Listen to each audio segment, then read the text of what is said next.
Sure, the Patriots were given a few extra seconds at least once, and the Packers gave us bonus stress by going into overtime, but we won the game. We'll talk about that, and then we are excited to be previewing the Packers' first ever game in London, England, baby. Stay tuned. It's all on this edition of your Packers Fan Podcast.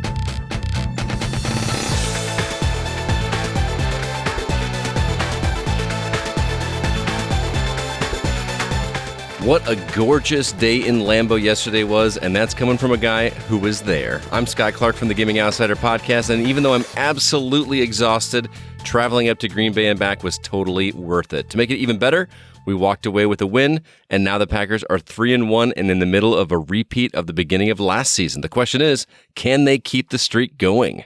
Count on it. Glad to be back for more Packers talk. I'm Wayne Henderson, and since I'm so accustomed to the Packers deferring getting the ball when they get a coin toss, I subconsciously got nervous that we were maybe going to defer in overtime.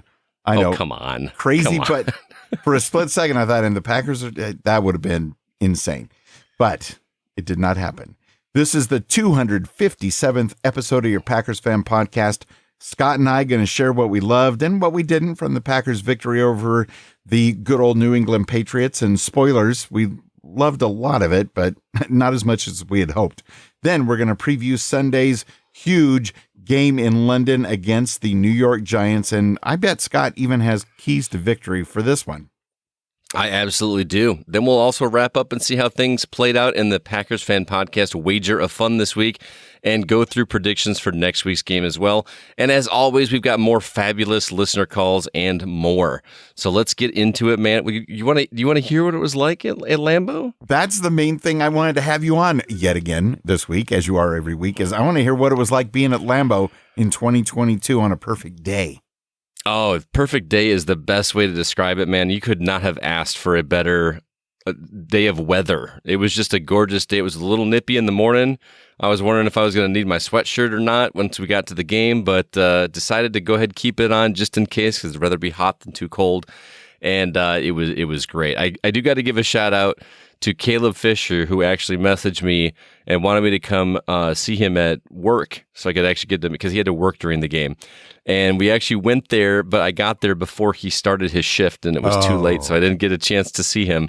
Unfortunately, I was really hoping to get to meet him and maybe run into somebody else, but unfortunately, that didn't happen. However, I did get to sit next to one of the coolest guys. His name was Ken. And he had got the tickets. He actually lives in Dallas. He's a Packers fan that lives in Dallas. And I was like, well, you drove all the way up here? And he's like the opposite of a snowbird. He actually lives in Dallas and comes up to here for the warmer months. So he actually lives there when it's cold and comes up here and then actually came to get a game. So I got to watch the game with him. He was so much fun to sit and talk to. When we did this is goofy, but we did the national anthem and roll out the barrel, which is, something that they do.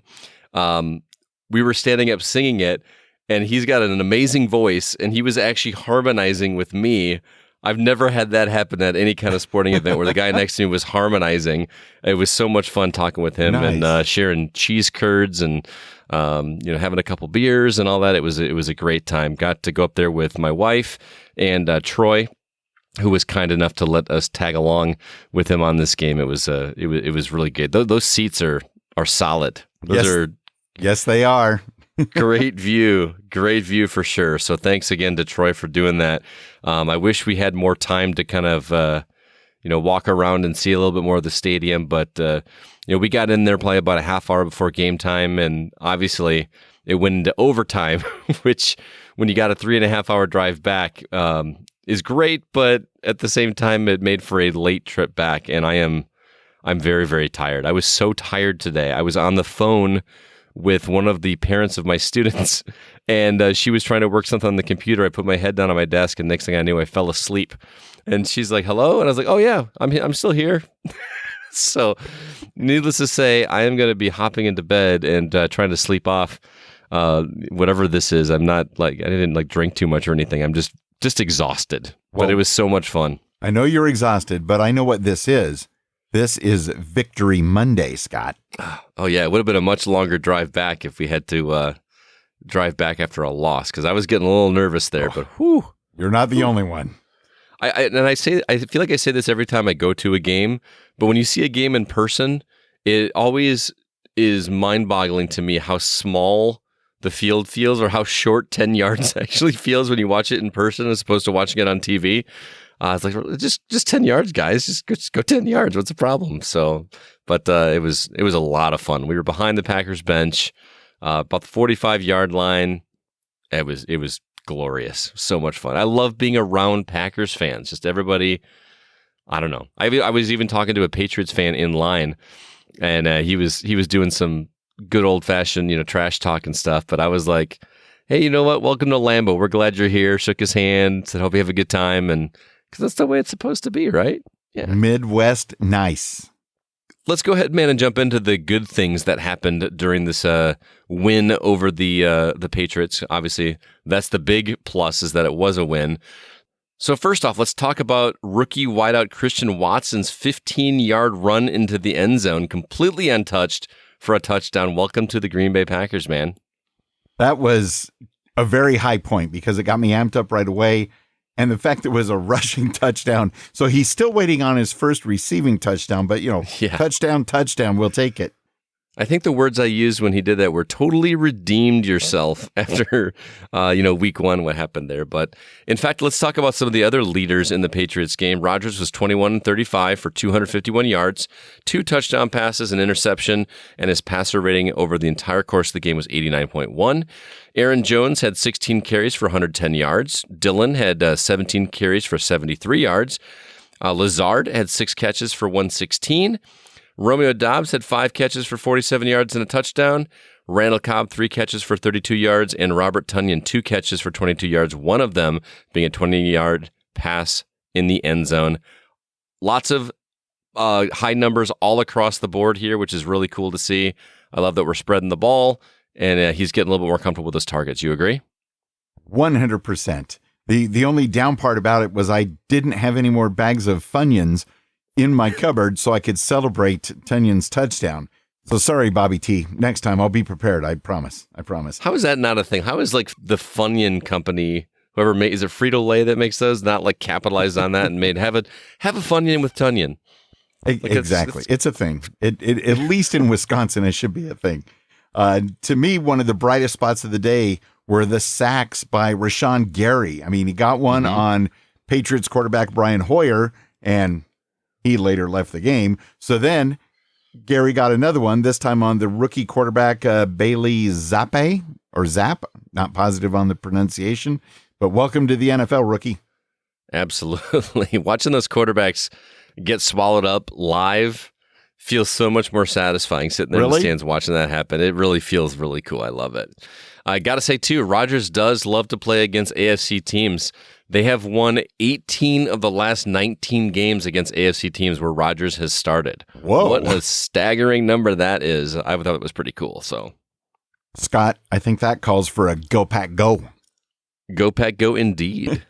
And a quick shout out to my son and daughter-in-law. Much like last week, the Packers weren't shown in my LA market, but this time the game was on CBS. So this time it got preempted by Raiders game being played. And we all know that the Raiders are LA's, wait a minute, they're in Las Vegas now. And even though that's 300 miles away from Los Angeles, hashtag not a local team. Anyway, Zach and Emily came in clutch, had my wife and I come over to watch on their NFL Sunday ticket so we could all be stressed out for a few hours together. And how did the Raiders do? Did they win one finally? They did win one. So they're off the schneid, as what's his name would say on ESPN. So nobody's winless, and only one team is undefeated. So there you go. Well, I got to say, too, even Belichick had great things to say about Rodgers, and this is actually a direct quote. He said, in the end, Rodgers is just too good. Patriot coach Bill Belichick said he made some throws that only he can make. So, whoa. Yeah, I thought that was pretty good. That was nice. Thank you, Bill Belichick, because we found out from his press conference the other day that he's not a doctor. He's not going to look at quarterbacks' MRIs and sort those things out. I love his press conferences because the media, I know, right? The media. And Aaron Jones, it was interesting how things went. Aaron Jones had so many explosive runs throughout at least the first half of the game. Then for a little bit, it looked like we were getting away from the run. But then sometime in the fourth quarter, it became A.J. Dillon's job, and he did really well. And, of course, quote unquote, saved our bacon in overtime. Yeah, absolutely. And again, seeing him just plow through that line, dude, it just feels awesome. I love that we have a running game. It's great. And then obviously the coup de grace of the game was Crosby closing out with a game-winning field goal. It was a 31-yarder as time expired in overtime. And this was during their second possession in overtime, which is what made the whole thing so nerve-wracking. And this is after the defense forced a 3-and-out with the Patriots starting on their own 49. So they had great field position and just kind of lost it right there on the first series. And then that final drive was just fundamental and lasted nearly 7 minutes as they marched down the line and got one through the uprights. It was great. 77-yard drive, 12 plays to finish the game. I can't say I was on the edge of my seat. I was on my feet the entire time. My wife and I had our defense signs. Good. They were working, so it was good. It was crazy how that final drive went on so long, and we brought Mason out. We were relatively close, at least on television, the field goal, but still, because of the struggles he had last season and a little bit the year before, we're like, oh no. But luckily, thank you, Money Mason. You're back on track. All-time top scorer for the Green Bay Packers, Mason Crosby. Yeah, you can't take that away from him, so you know things are going in the right direction. And Scott, as far as downsides in the game or lowlights, let's discuss. There's an apparent late game touchdown to Romeo Doubs, but this one was denied. Supposedly, Romeo did not make it a football move when he went into the end zone. It looked like he made one to me, and although I'm aware of what the rule says, my problem with the call of incomplete pass on the field is that it sure looked to me like he fulfilled all those requirements, including having control when he crossed the goal line, and isn't that what normally makes a touchdown? I'm kind of with you, man. Again, I did not get to see this one on TV like you did, but we did see the replay on the big screen. It sure looked like a touchdown to me. He had full control. He had 2 feet in bounds. As far as I'm concerned, the rule in my mind is always that once you've got control and you cross the plane, the play is dead. And the ground cannot cause the fumble. That's what we were all saying around in my section was the ground can't cause a fumble. So, I don't know. I mean, it worked out in the end. We won the game. Right. But that was very frustrating to watch because it was under review, and we're like, there's no way that's not going to be a touchdown. And sure enough, they called it back. Also, I got to say, Rodgers looked very much off in the first half of this game. He was only 4 of 11 for 44 yards in 2 quarters of football. His passer rating was 11.2. And he even had a 40-yard pick six that gave New England a 10-7 lead. This was his first pick six since Tampa Bay's Jamel Dean helped the Bucs beat the Packers 38-10 back in 2020. So, that's a good. I don't like that streak being broken, but man, that was not fun. I don't even know who he was throwing to. It looked like he threw it right to that defender, and that was a very sickening and crowd-deafening play for sure. And to make it even more sickening, nobody bothered to tackle the Patriot on his way to the touchdown. That was very frustrating, yeah.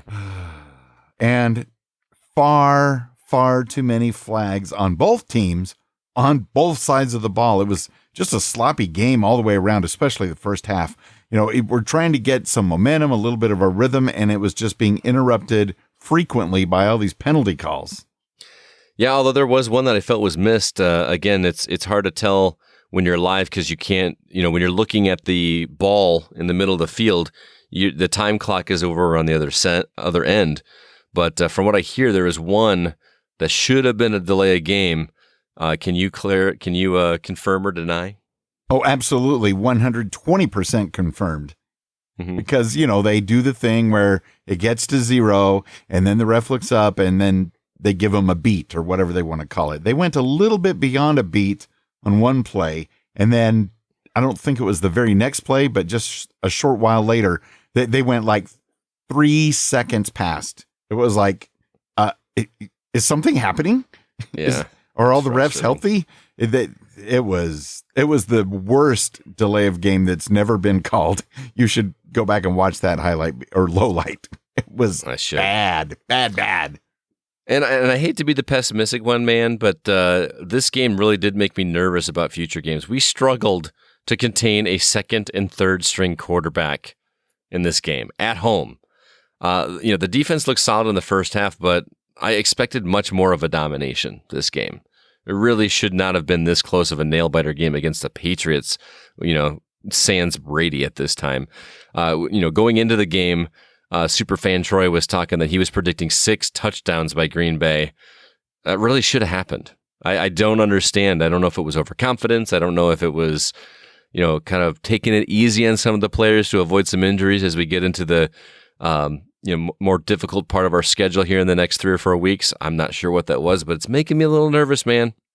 And speaking of injuries, we got some injuries to keep an eye on. Adrian Amos is in concussion protocol. And also Jair Alexander was out this week due to a groin injury. So hopefully we'll get him back in London next week, but have to see what happens. So we're looking a little bit more healthy than we have in the years past. So that's a positive for sure, even though we're talking about it in the lowlights. True, but we do need at least one of those guys, if not both of them, for London. Please, please. Absolutely. Well, let's go ahead and move on to some listener feedback. And as always, we would love it if you would be a part of all of our upcoming podcast episodes by either calling the old Packers Fan Podcast voicemail at 920-3PACK-GO, or for the best sound, you can record your voice message on your phone and then email it to feedback@PackersFanPodcast.com.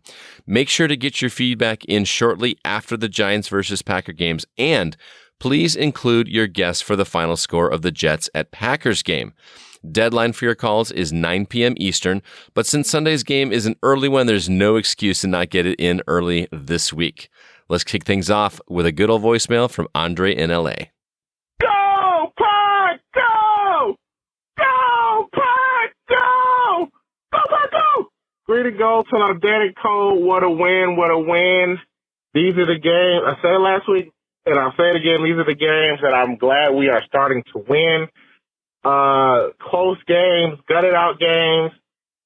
I've looked back at that, what I thought was a touchdown, and they changed the play. It's a little close to call, and if it's that close, I can't be too upset. Maybe I'm not really that upset because we won, but had we lost, I probably would have been more upset. I will say some of the negatives, start off on a low note, end on a high note. Keep an eye out on. Aaron Rodgers is starting to turn the ball over a little bit more than anticipated. Unfortunately, we've been spoiled the past few years with him, 2 interceptions a season or 5 interceptions a season. And we're in week 4. He's already got, at least 3 that I'm aware of. So it's something to keep an eye out on. Maybe that's a result of the receivers. They're not great. I like what I'm seeing for Lazard. He's starting to look very much improved. Cobb is consistent. Watkins, I like what I see from him. I wish they would have ran the ball more. Aaron Jones was doing great. I don't know why they didn't stick with the run a little bit more. Who knows? I'm not a coach. I trust LaFleur. Maybe he saw something I didn't see. Defensively, the Patriots, who don't have a great quarterback to begin with, had their backup quarterback in. They still were pretty much able to move the ball against us. So that's, this defense, I like what I see, but I'm also is this the result of who we're playing, or are we just actually a good defense? It's kind of confusing. The jury's still out, but the most important thing is we are winning games that we probably should lose. They shouldn't be as close as they are, but we should lose. We probably should have lost this game today. I like the fact that also they are now starting to, when they come out slow, recover a little bit better as far as getting back on track. They seem to be being able to lock in a little bit more. I like a lot of what I'm seeing, but I'm still not 100% sold. But I'm rooting for them. Like I said, 1 week at a time. Thank you, Wayne, for letting me know it was the Patriots that we played this week. Glad we won. It's always great to be Belichick. Belichick is still a great coach to me, despite what people think. I'm just happy this team is winning. I'm happy we look good. I'm not trying to get my hopes up too high. Just thankful for the victory. Everyone thought it was going to be an awful year, and so far we're coming out the gates, building some equity. We got to keep an eye on Minnesota. I think they won again today. And I like the guy, I forget his name, that's doing the go, go, go, go, go, go, go, go, go. That's awesome, my guy. Love it. Green and gold, tell Daddy Cole. Go Pack Go. Love the podcast. Andre in LA. Go Pack Go, indeed, Andre. Thank you so much for your call. And yeah, that caller with the go, that is Mr. Dan Dialer. Glad you're loving that, man. Yeah, I know what you mean about not being too upset with the Romeo Doubs call since we did win, but I just don't want to see that kind of stuff happening again. If we'd have lost that game because of that, it would have been the Fail Mary all over again. So I'm actually with Andre, wishing we'd run the ball more. I feel like I've been saying that all season. Run the ball. It's working. Why are we not just utilizing it more? I know they're going to be looking for it, but it's all we got to do is get 2 plays with at least 5 yards and just march up the field and do that. I'm ready to be a running team more than a passing team.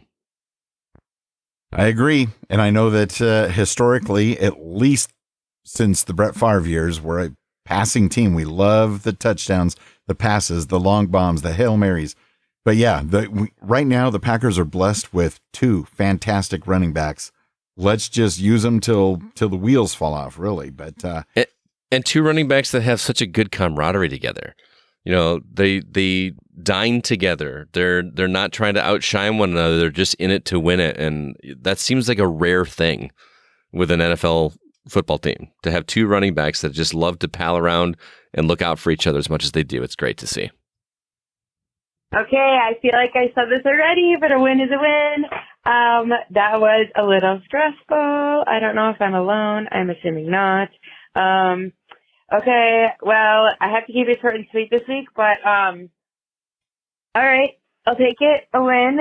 I think there is room for improvement. I am sure we will hear them talk about that, and I know they will be happy with the win, but I don't know if they're super happy with the way they all played, but I know that it's not all in their control regarding defense and stuff like that, and some of the weird penalty with the, it was a little bit of a delay, like 1, 2, 3 seconds, and then they got a touchdown, and then, I don't know. I kind of called it karma when we won the coin toss, because I feel like we never really won the coin toss, and we did it twice today. I'm glad we won. Obviously, feel like I talked to Wayne during the game. We agreed, like Rashawn and Jonesy kind of carried our guys today. Rodgers just wasn't really quick. I mean, he was, but I felt like he was forcing a lot, but I don't know if he was just expecting guys to be in places they weren't. I just feel like some of their misses were not on them, some poor throws, but he also had some really good ones, like some really good done to Allen and the TD to Bobby.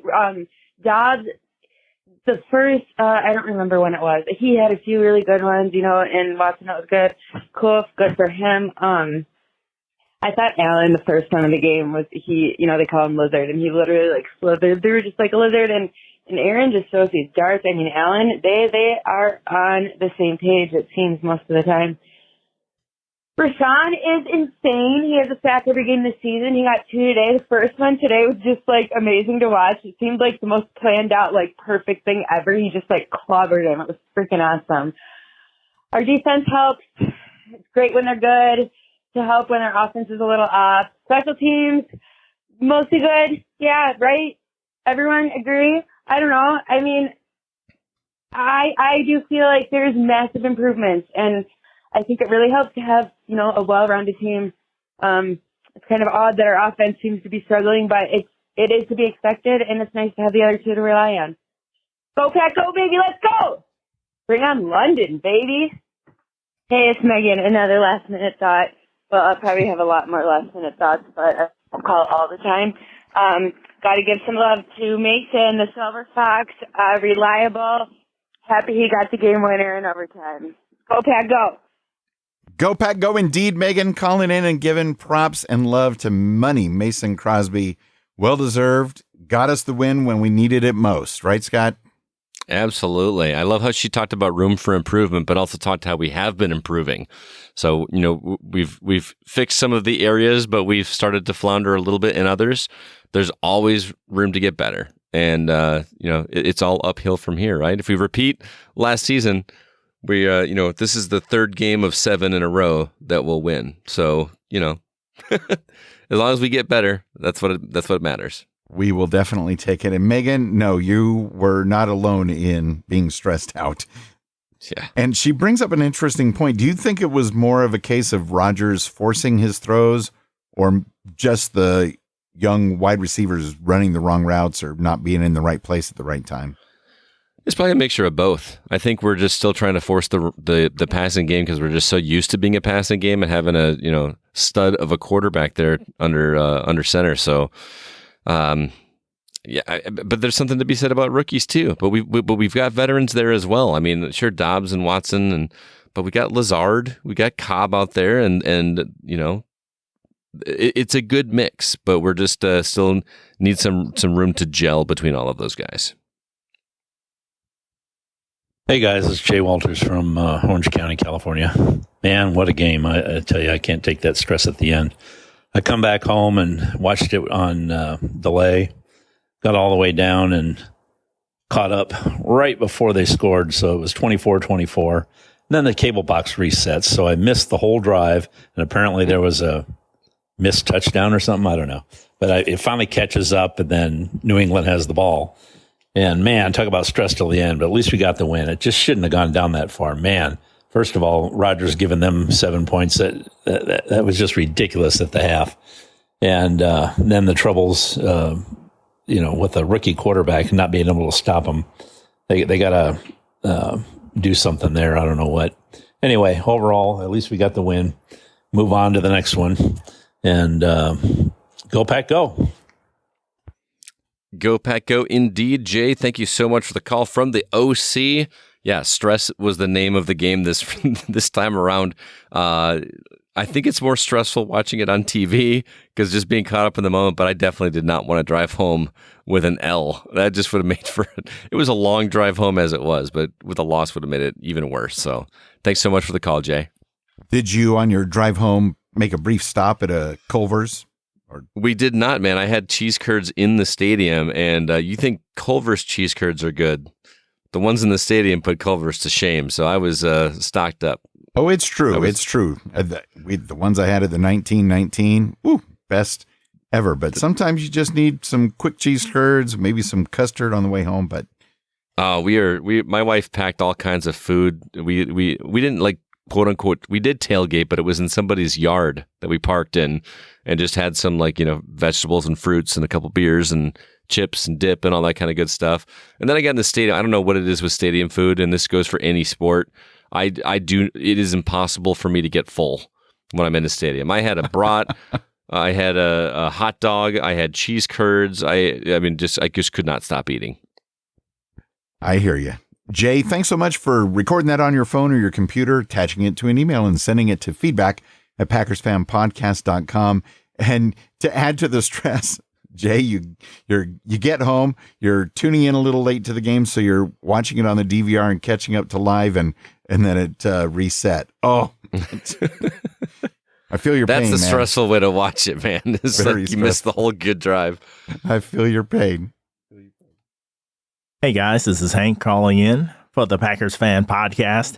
Green Bay knows how to keep you on the edge of your seat. No defibrillator needed. Just bring some highlights of a close call of a Packers game, and you can restart some hearts.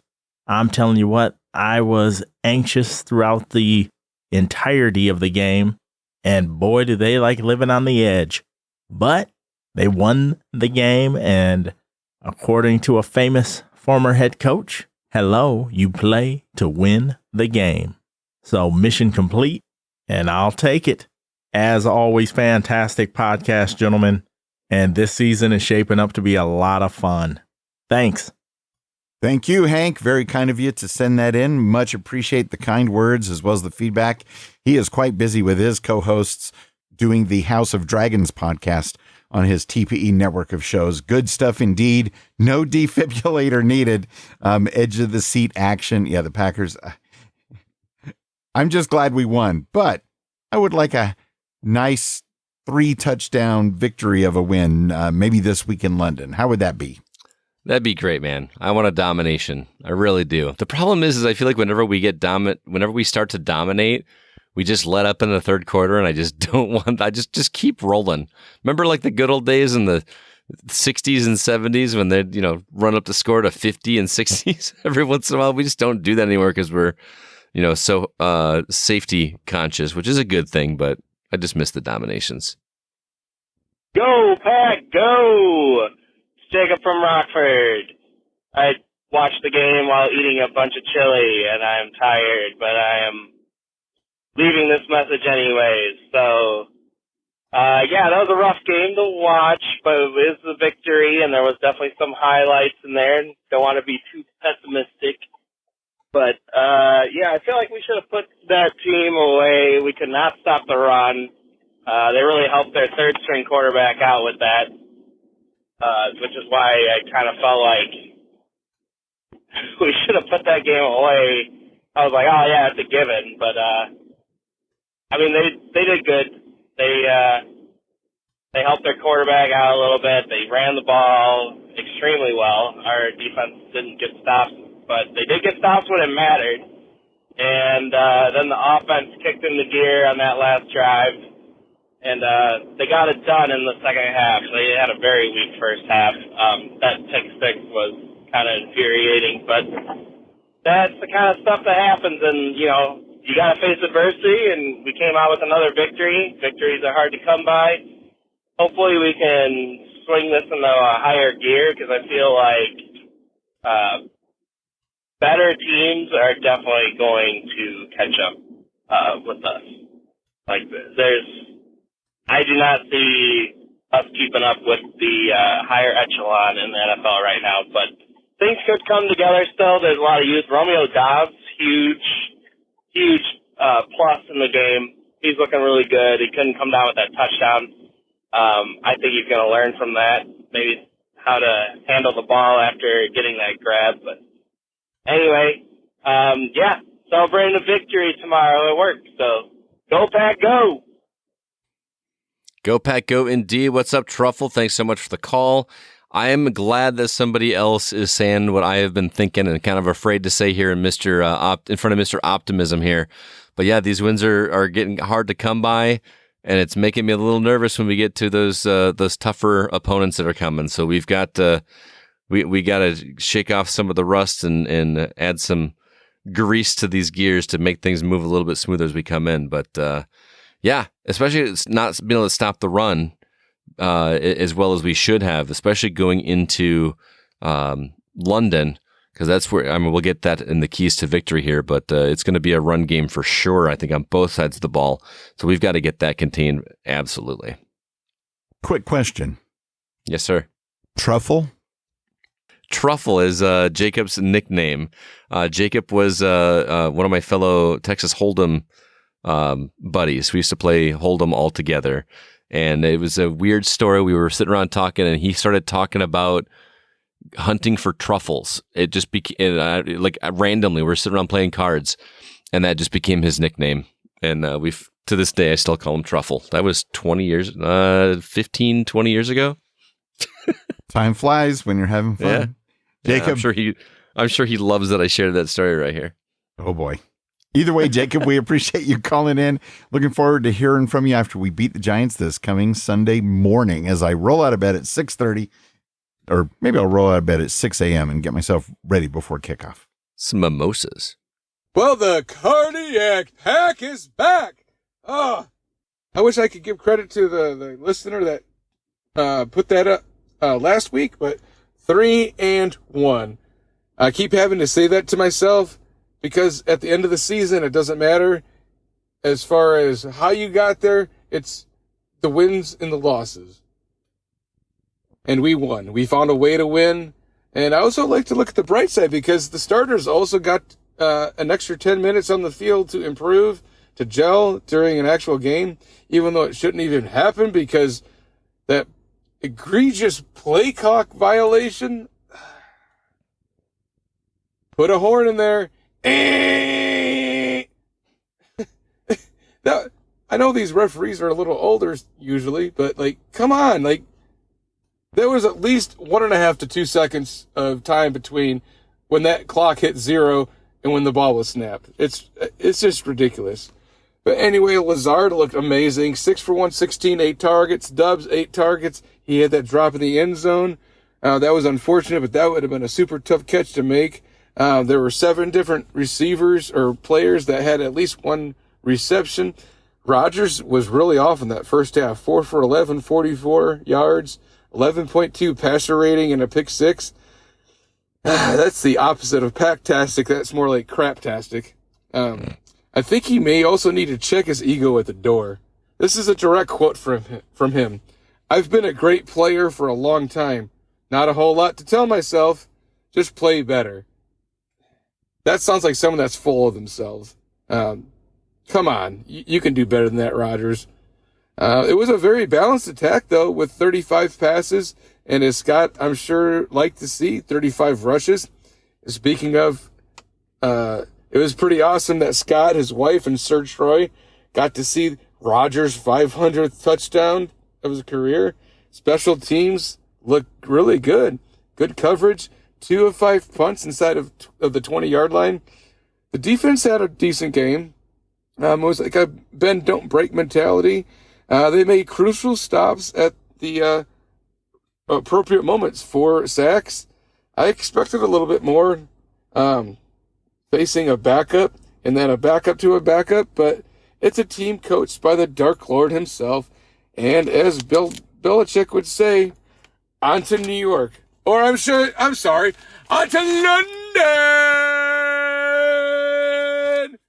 Woo! ESPN's matchup predictor is giving us an 86.4 chance of winning. That's wrong. That's dead wrong. It's a 100% chance of winning. Although Saquon Barkley does give me some concern with our run defense. He's run the ball 84 times himself. Daniel Jones has passed only 116 attempts this year. That's a difference of 21, which means they're heavily leaning on the running game, which should allow our defense to concentrate more on Saquon and their rushing attack. So I'm expecting a low-scoring game from New York, maybe a little higher-scoring game from our Packers. A good friend of mine did point out something very interesting. The days of the starters playing preseason games is pretty much gone. There used to be 4 games, and we've played 4 games. So now we've kind of come to that point where you got the cobwebs are gone. The new players are realizing how things are clicking. Our leading receiver is a rookie. Romeo Doubs is our leading receiver. Now, if that's not a sign of things to come, I don't know what is. I love the trajectory we're on.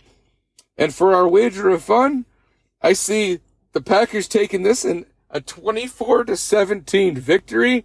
I can't wait to go to London to meet Colm, Brett, Dictus. This is going to be an amazing trip. 3 days and a wake up, and we'll be on a plane going to London town, seeing all the sights and scenes over there. But just going to be able to go over there to London to see the very last NFL team, the Packers, play in an international regular season game. Oh, go, go, go, go, go, go, go, go, go, go, Pack, go!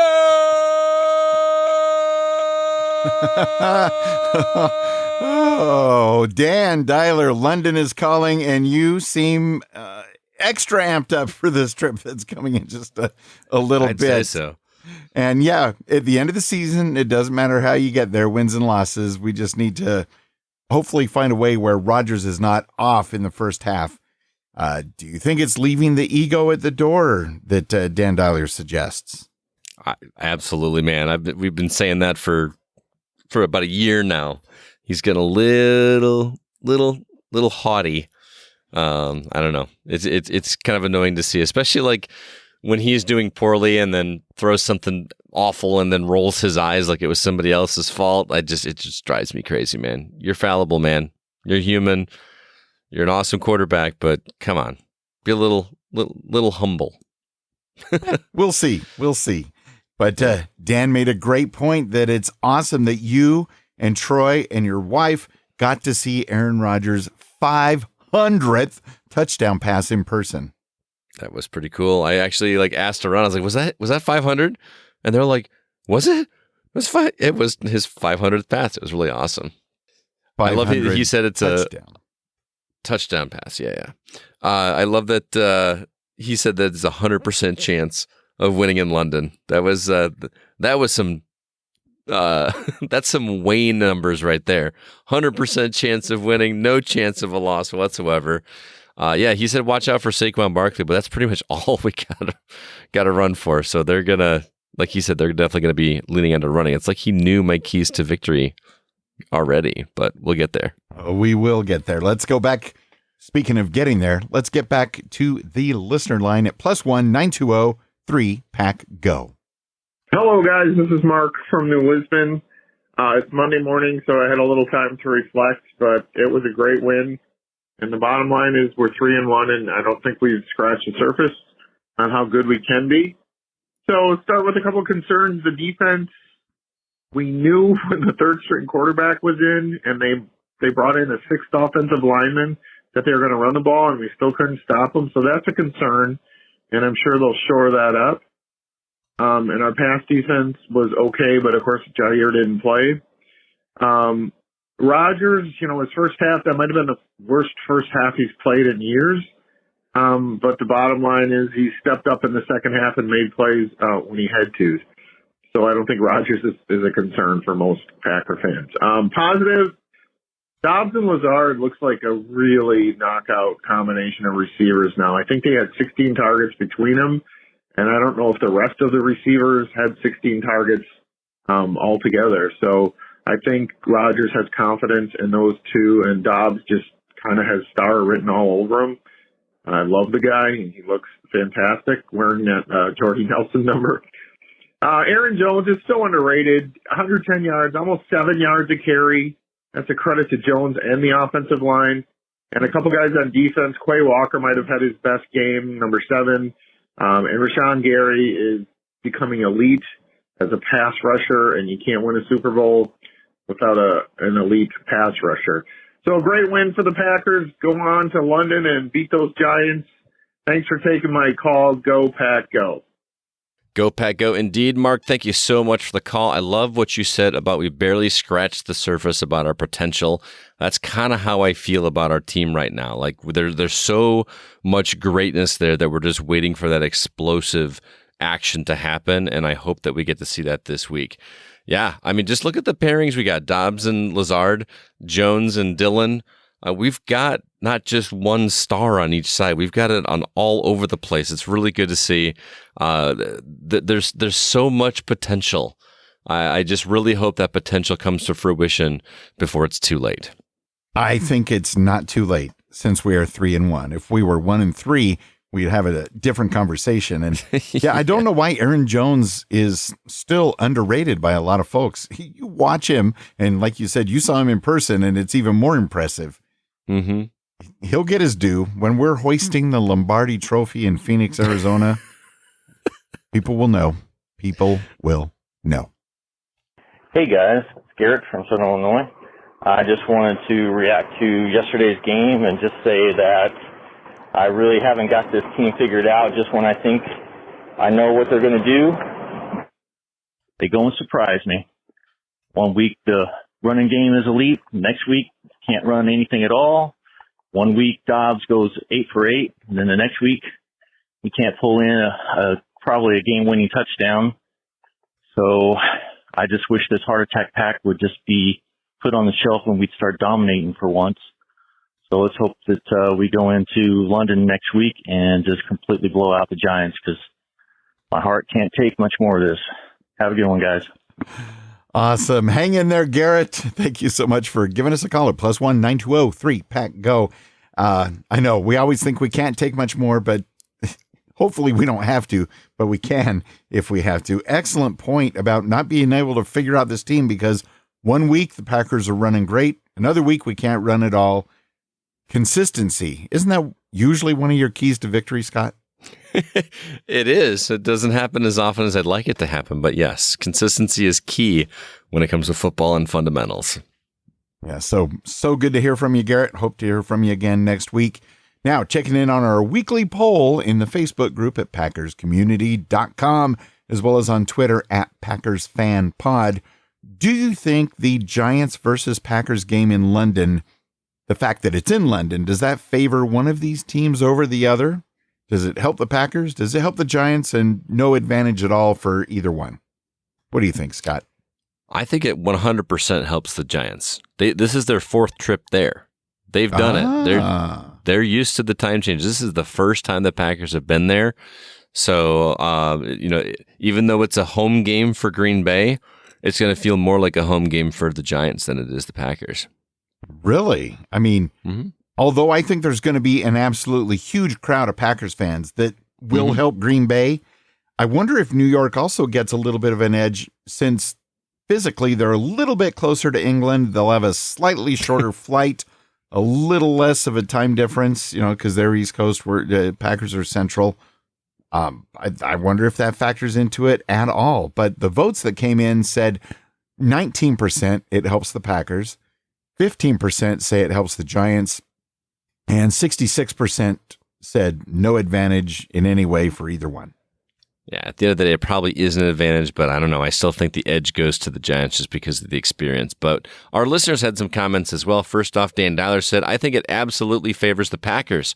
It's their first trip overseas and the last team to do so. Momentum is in their favor. Even though they totally and completely pooped on themselves the entire game against the Pats, it was an ugly win, but they found a way to win, and that gives me confidence. Ben over on Twitter says, there will be plenty of Packers fans here to cheer the team on, especially how even madder than usual the scramble for tickets was. That's an interesting point. And PZ88 on Twitter says, Rodgers travels extensively in the offseason, so he's used to it. I'm concerned what local customs he'll partake in. And I'm wondering if he's referencing kebabs or I don't know. And I'm getting hungry. Now you're getting hungry. I see how it goes. And we do have our Fan Foundations segment because we want to know how you became a fan of the 13-time NFL champion Green Bay Packers. And we want you to share it here on the Packers Fan Podcast. You can call us at +1 920 3PACK-GO anytime, day or night, or email your audio recording to feedback@PackersFanPodcast.com. And we have another Fan Foundation story. Check it out. Here's how it all happened for Dan Dyler, a.k.a. Pack Sparrow. Hey, it's Dan from Indianapolis, your friendly pirate, a.k.a. Pack Sparrow, and this is my story on how I became a Green Bay Packer fan. I was born in Janesville, Wisconsin, right up the road from where Scott lives right now. And when you're born in Wisconsin, becoming a Packer fan is basically a birthright. I always remember Sundays after church, we'd all get together with friends and family. I never even questioned it. It's just what we did. Now, I never really understood it because this was back in the 80s, and we all know how the 80s went for the Packers. Not so good. The very first game I ever went to was September 18th, 1983 versus the LA Rams at Milwaukee County Stadium. This game is where I really caught the bug. I watched Bart Starr coach his team to a rare victory, Lynn Dickey connecting to future Hall of Famer James Lofton, and another future Hall of Famer, Jan Stenerud, kicked a field goal to go up 27-24, leaving 1 second left on the clock. And there was a crazy hook and ladder play after the kickoff, and a big old fight and kerfuffle after the game. Needless to say, I was hooked after that. I'll always remember my pastor at my church, how he had his finger on the pulse of the congregation. Back then, most games were on at noon, and if it was getting to be 11:25 or 11:30, he would notice people getting antsy and say, don't worry, I'll have you out of here in time to get home to see the Packer game. One other significant turning point was the instant replay game where Don Majkowski, a.k.a. Magic, threw a touchdown to Sterling Sharp, and it was called back because they said he was over the line of scrimmage when he threw the ball. However, they came back out, and it was overturned, and the ref said, we have a reversal, touchdown, and thus the famous line, after further review, the Bears still stuck was born. And I think that was like the turning point for the Green Bay Packers and where they're at right now. Obviously they weren't so good in the 70s or the 80s. But then, Don Majkowski came around, then he got injured, and then in steps Brett Favre. And we all know the story from there. Brett Favre went on to play, I think, another 16 or 17 seasons for us, 2 Super Bowls, multiple MVPs, and now we're with Aaron Rodgers, 4-time MVP, and consistently always, Super Bowl contenders. Anyways, that's my story, and I'm sticking to it. Go, go, go, go, go, go, go, go, go, go, go, go, go, go, go, go, go, go, Pack, go!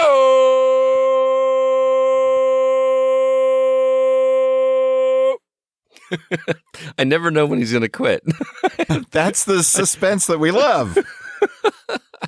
Thanks so much for the call, Dan. Do appreciate it. Love your story. I love how he talks about church and the pastor, being aware of everybody wanting to go home for the game.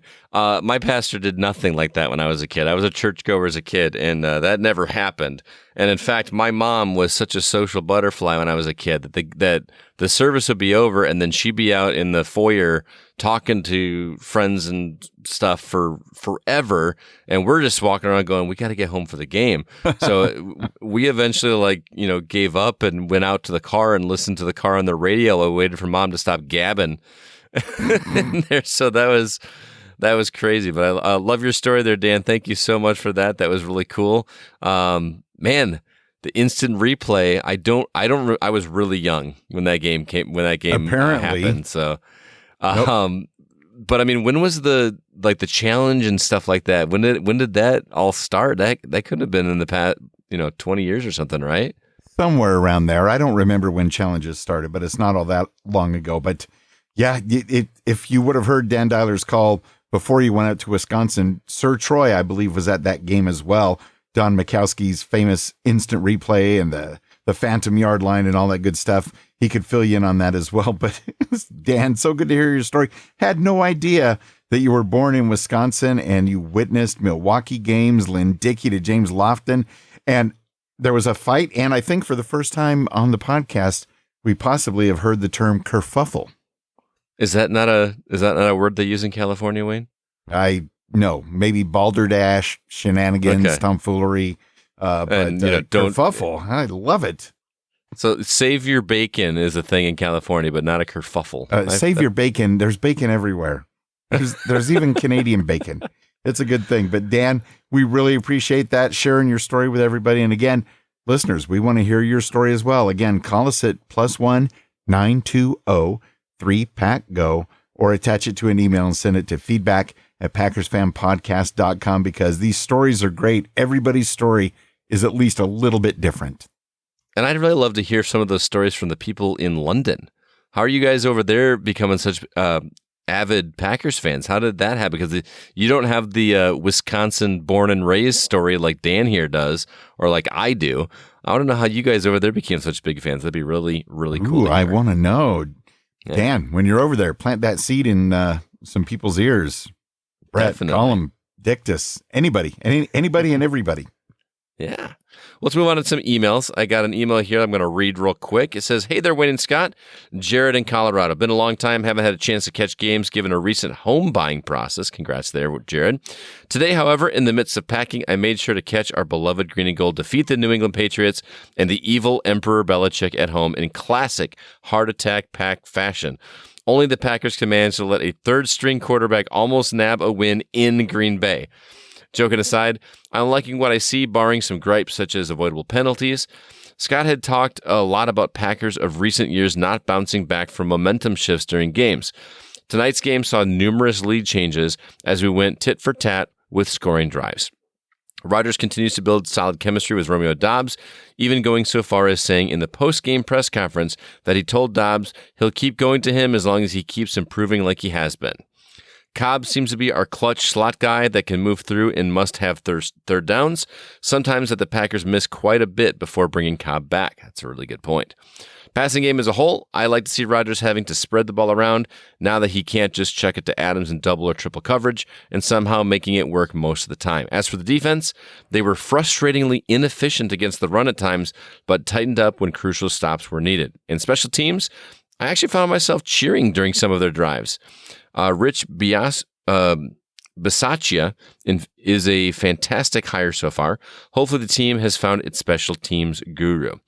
That's what I got for this matchup. Looking forward to more Packers football. Love the podcast. Sending Wayne Scott and the PFP community love and happiness that you deserve. Thanks so much, Jared. Really appreciate the kind email. Oh, so good to hear from you, Jared. Take care and enjoy all the things that go with getting settled in to a new home. Also got an email from CCR in Green Bay, Wisconsin. What a nail biter. Although we did win the game, we feel like there should have been a delay of game penalty that wasn't called. Yeah, Scott, you got to find that replay because it's insane how far beyond the time it goes. We must work on not having Rodgers have to rush his throws. So many missed opportunities and things that could have been avoided. But let's get ready for the game in London. Go, Pack, go. Bleed green and gold till dead and cold. Caleb, Kathy, and Roy Fisher. Thanks so much, guys. Really appreciate your emails each week. As always, your calls, emails, comments, and support are so much a part of the Packers Fan Podcast. Thank you very much. Remember to join the PFP Facebook community and be part of the conversations, and you can find that at packerscommunity.com. And now, your 3-1 Green Bay Packers are on their way to their home away from home, London, England, to host the very surprisingly 3-1 New York Giants on Sunday, October 9th at 2:30 p.m. London time. That's 8:30 a.m. Central Time. The Green Bay Packers lead the series 34-26 and 2 ties. And Scott, remember the first time we ever played the Giants? It was October 7th, 1928. I don't know if you remember that one. Unfortunately, we had less points than the Giants when time ran out. Final score, Giants 6, Packers 0. That's another thing you don't see. You don't see shutouts too much anymore in the NFL. And not those types of shutouts, that's for sure. And back in 1971, the Packers scored first by getting a 100-yard field goal returned early in the game, and then the Giants reeled off 4 unanswered touchdowns. Let's not have any more of that, Scott. Not this week. And although we were being blown out 42-24 at the start of the fourth quarter, the Packers brought it close with 2 touchdowns and a safety to make it 42-40, but couldn't quite catch the New York Giants. An early heart attack pack game ending in being the highest scoring game between these two teams ever. How exciting would it be this coming week to have a high scoring game like this one, as long as the Packers win? Yeah, 82 points is a lot of points in 2022, but I would love to see it. One of the biggest games that stands out for me is another loss. Unfortunately, it was the 2011. That can't be right because in 2011 they won. But no, that's got to be right because it was later in the season. I will never forget this game, the NFC divisional round, because it stood out to me. I was literally watching the game 4 feet away from where I'm sitting right now on my brand new fancy 1080p TV that I just bought. It was the first Packer game I watched on it. It started snowing in the third quarter. Do you remember that game? Yes, and that's about the point where I thought, hey, it's snowing. We've got this. Guaranteed victory. Yeah. Eventually, we lost to the Giants by a score of 37-20. That was rough. And the Giants did go on to win the Super Bowl that year against the Patriots. So, if you're going to lose, lose to the Super Bowl victors, I guess. But it still stung quite a bit. Yeah, I don't remember if that's the year where the Patriots were totally undefeated and then lost in the Super Bowl. Nice work, New England. Nice work. Sunday afternoon's weather in Tottenham's Hotspur Stadium, and I can barely say it because I'm an American. It looks like it's going to be 17 degrees Celsius at kickoff, and that's about 63 degrees Fahrenheit. There's also a 40% chance of rain, at least as of Monday. Ooh, that could actually, man, I'm rethinking my score prediction now after I heard about the rain. Well, you know how weather forecasts go. It could go either way. That's true. Well, moving on, it is time for my keys to a Packers victory over the Patriots. Not a whole lot of new stuff here, but I think it bears saying anyway. First off, the Packers need to continue focusing on the run game. This week should be a huge week for Aaron Jones and A.J. Dillon. The Giants' run defense has allowed 4 opposing running backs so far to go for 73 yards each and 5.2 yards per carry. If we've ever had an opportunity for the running game to shine, this is the week. No more passing and short yardage. The Packers need to just keep focusing on going yard by yard and dominating while eating up the clock as much as possible. I just want to see it happen all the time this week. Secondly, shake off whatever issues the Packers have when traveling long distances. Playing in California has been Green Bay's downfall in the past few years. That's like is pretty much the farthest that we go. Not sure if that has to do with time changes, the warmer climate, or poor scheduling to allow for rest. Regardless, it makes me a little nervous with our guys heading across the pond for this matchup. It's not like they have a lot of experience playing in another country, whereas this is the Giants' 3rd trip there. Whatever the reason, they need to get plenty of time in to adjust to the time and get plenty of rest. Treat it like a home game, as there will be plenty of Packers fans faithful in the stadium and play to the crowd. Lastly, attack on the ground. If the Giants have a chance to win this one, it's going to be on the ground. They simply have too many injuries on the passing side of their offense to really pose any kind of a threat, especially with our solid secondary. They're still dangerous on the ground, however, so the Packers should expect the majority of their attack in this realm. If they can contain them there, it should be a no-brainer win. With that said, New York is feeling pretty confident with their 3-1 record despite the lack of a passing game.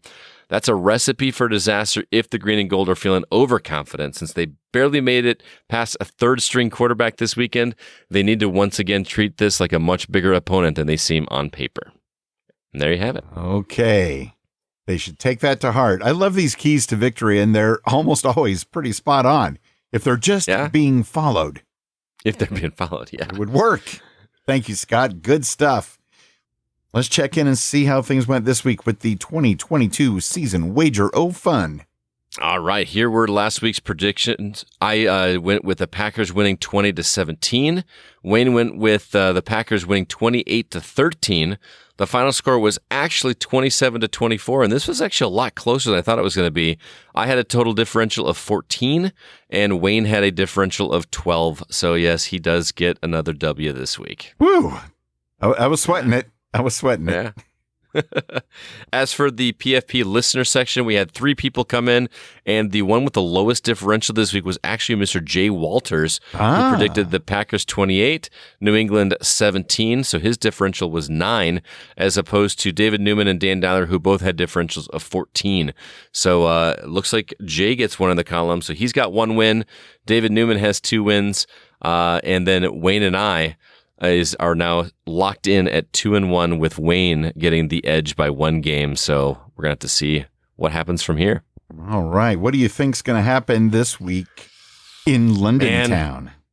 Man, I didn't know about the rain, so I'm really thinking about readjusting here, but I don't know if that's allowed. It's allowed if you want to go on the fly. It's allowed. You'll regret it. I'm going to do it. I'm going to say Packers 24. Giants 17. I went with a little bit higher on the Packers, but I think that I think it's going to be a little bit lower scoring game with the potential for rain and being out of the country. So Packers 24, Giants 17. How about you? And watch, Sunday afternoon in London, it's going to be bright and sunny, no drops of rain around. You never know what's going to happen. I think the Packers are going to win 28-14. Ooh, double in their score, huh? Yeah. All right. Well, remember, when you call into our Packers Fan Podcast voicemail at 920-3PACK-GO right after the Giants-London game, please be sure to include your Wager of Fun final score predictions for next week's Jets at Packers matchup. And let's go and see the different scores here. Brett Connor says 24-28 in favor of the Packers, praying for a Packers win. Garrett Stritzel says 28-10 in favor of the Packers. Oh. Yeah, that's a pretty hefty score there, Garrett. Gary Arndt says Packers 31 and Giants 14. Jay Walters says Packers 31, Giants 21. David Newman says Packers 27, Giants 17. And Dan Dowler says Packers 24, Giants 17. We'll have to see how that goes. And I'm just happy that everybody's picking a Packers victory. So let's go, Pack, go. The NFC North, Finally, it's not a four-way tie. The Vikings are 3-1. That stunk. The Packers are 3-1, which is great. The Bears are 2-2, and the poor Lions, man, they couldn't catch a break. Did a lot of great things, but lost. They are 1-3. And speaking of numbers, because the Bears lost and the Packers won, both the Bears and Packers have 785 NFL victories total for obviously an NFL record. Will the Packers break the tie and take the lead in the all-time victory list this week? I'm saying yes, we will. Sure hope so. Absolutely. That's a lot of games. That's a lot of games. A lot of games. Just a quick look around the NFL. Something's not quite right with the Buccaneers. Kansas City rolled up 41 points on them. And then, of course, in the fourth quarter, let off the gas a little bit. So the Buccaneers kind of caught up, but not really. So it's kind of strange. Maybe the Packers have ruined the Buccaneers. We'll have to wait and see. I also got to say, I feel like in the NFL this season, are the injuries up this year? I just feel like so many players are injured on so many teams. I know, being a fantasy footballer, I kind of pay attention to other teams' injuries a lot more than I did before doing something like that. But am I alone, or does it seem like we're very injury prone this year? I don't know if it seems more frequent than last year, but it does seem like the injuries are worse. And that's just counting the 3 that we've seen to Tua so far. So bad stuff. Hang in there, guys. And with it being October, there is a special standalone episode of Doctor Who coming up sometime later this month. They haven't even told us about it yet, but I'm going to be talking all about it with my co-host Jada on our Don't Blink podcast from Golden Spiral Media. This is going to be a huge episode. Not only will the current incarnation of the Doctor and her run and regenerate into the next version of the Doctor, but there's supposedly a lot of other surprises coming our way in this big episode. So would you be surprised that you can check out our Don't Blink podcast at don'tblinkpodcast.com. I've also got another podcast called The Gaming Outsider that I would really love it if you checked out, especially if you love video games as much as I do. We actually just recorded our 417th episode that will publish on Thursday. And this week we do what we do every month, and we ask our listeners for questions that we answer on the podcast. Most of them are video game related, but it makes for some really fun, interesting discussion. And I'd love it if you checked it out. Also, 2 of my writers stopped by. David came by, listener of the Packers Fan Podcast, stopped by to talk about a game that he's reviewing for us called Undungeon, and Rel is reviewing a game called Dome Keeper, and both of those games look really interesting. I wish I had more time to be able to play them myself, but I was in Green Bay enjoying the game, so what do you say? Anyway, if you'd like to check that out, our website is thegamingoutsider.com. I would really love it if you checked it out, gave us a listen, let us know what you think.